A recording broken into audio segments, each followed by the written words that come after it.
دي حكاية لاعب كان مكتوب له يبقى أسطورة، وبقى أغلى لاعب في تاريخ الكورة. القصة بتبدأ من الفقر الشديد وحلم طفولي بسيط جدا إنه يشتري مصنع بسكوت. حلم بسيط قوي، لكنه بعيد كل البعد عن الرقم القياسي اللي هيحدد مسيرته كلها بعد كده.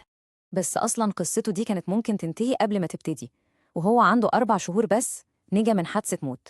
أبوه لقاه تحت الكرسي غرقان في دمه، لكنه عاش بمعجزة، بداية مش عادية خالص لحياة استثنائية. موهبته كانت باينة من وهو صغير، من 6 سنين وصعوده كان زي الصاروخ، ظاهرة برازيلية بكل معنى الكلمة. متخيلين؟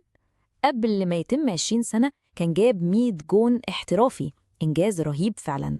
سنة 2013 خلاص جه الوقت، وريث العرش وصل أوروبا وتحديداً برشلونة، وهناك مع ميسي وسواريز عملوا الثلاث الأسطوري MSN، يمكن أقوى خط هجوم في التاريخ.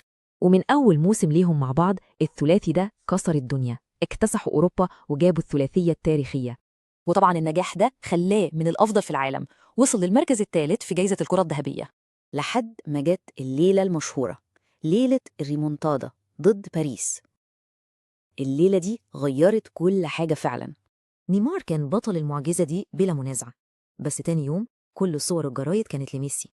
الإحساس ده هو اللي خلاه ياخد قرار كارثي، كان عايز يبقى البطل مش مجرد مساعد للبطل.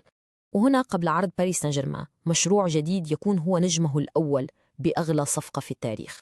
راح عشان يبني مملكة خاصة بيه، لكن للأسف باريس تحولت لقفص من ذهب. في باريس المشاكل كترت، ضغط الصفقة، إصابات كتير، صراع مع مبابي، والهدف الأهم ما حصلش. سنة 2020 كان خلاص على بعد خطوة من حلمه الأكبر، لكنه خسر نهائي الأبطال قدام بايرن ميونخ. وشوية بشوية نجمة بدأ يطفي، والضوء كله راح للملك الجديد في باريس، كيليان إمبابي. لحد ما في أغسطس 2023 وعنده 31 سنة بس، نيمار ساب أوروبا كلها وراح الدوري السعودي. ناس كتير شافتها نهاية حزينة لواحد من آخر السحرة، اللاعب اللي كان بيخلي الكورة عرض ممتع. وفي النهاية ساب وراه إرث معقد، وسؤال مهم: هل دي موهبة ضاعت ولا دي كانت اختياراته من البداية؟